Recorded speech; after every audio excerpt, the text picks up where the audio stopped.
wadadan aan dul marayo waa bridge, waa buundo 5 kalo buundo ayaa iga hooseyso oo ayaguna u kala gooshayo meelo kala duwan. wadooyinka saa u quruxda badan arkaysaan waxaa dhistay dadkii iska lahaa oo u dhabar adeegay oo wax walba u bixiyay oo aaminay dhulkoodii. haddee qof walba wadankiisa ama dhulkiisa sida inuu dhisan karo ogaada, welina dhismaa ku socda weli. sanad walba meeshan waa la dhisaa wadankan wadooyinkiisa, sanad walba waxaa lagu sameeyaa maintenance ama dayactir.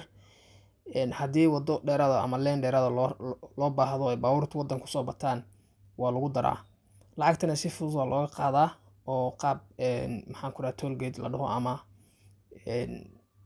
qaab isbaaran camal ah, laakiin qofka inuu lacag dhiibo maaha uusan mari karin, laakiin wax sharci oo dowladda xaggeeda ka sharciyeysan ah oo wada kastaaba markii gobolka gobol aadaysa ama magaalo to magaalo meelaha qaar 3 meelood oo lacag lagu dhiibaa jiro kala gogo ah, waana lagu qanacsiiyay. waxa sababta lagu qanacsiiyay waxay tahay waxa loo jeedaa lacagtaas ka soo xiranaysa wadooyinka halka ay ku baxayso.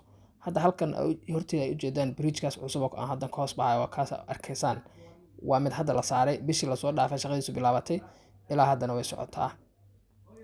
marka Soomaalida markii la rabay in ayagu ay wadankooda ku mashquulaan dhulkooda dhistaan, waa kuwa geeska gees isdilayaba.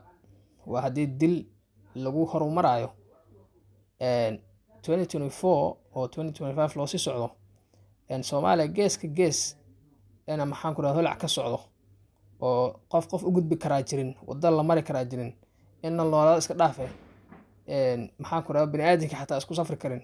waa dhibaato weyn oo anagana haysato, halka adduunyada kale ay ku fikirayso horumar iyo badhaadho iyo haddii la ku run yahay wax qabad ee adduunka rabaan in maxaan ku rahaa horumar ka sameeyaan. anagana halka amaanta taaganahay ilaahay baa og, ilaahay baa ka sheekeyn kara.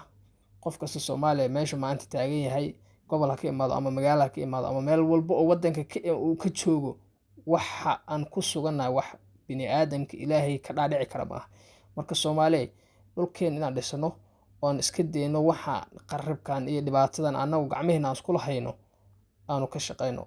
waa wax anaga noodana, waa wax ilmeena wadana. laakiin haddii aan saan isku qarramsano, hadda wax maraysa in dumarka inta xabad madax lagaga dhifto lagu kor maxaan ku rahaa madaxa inta ku dusha laga saaro lagu bahdilo oo lagu jajasay maraysaa. hadda meesha ugu xumeed bay maanta naga maraysaa, adduunyada kalena si horumarto aragteen. waxaan leeyahay Soomaaliya saan soo dhaama oo bal dib isugu noqda oo bal insha Allah ta'ala saan wax ka bedela. Assalaamu calaykum.